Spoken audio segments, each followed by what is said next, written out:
איך הגעת לזה?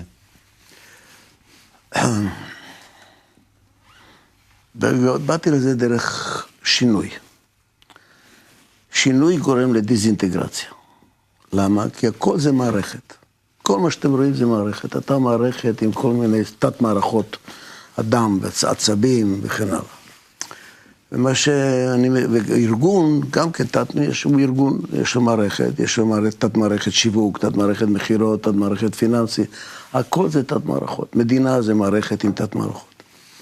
כאשר יש שינוי, התת מערכות לא משתנות באותו קצב.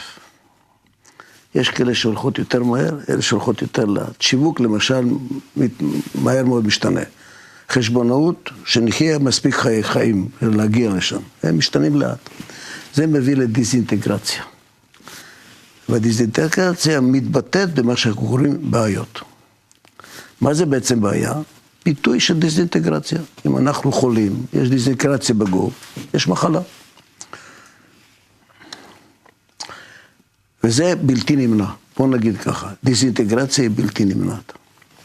היא לכך, בעיות הן בלתי נמנעות.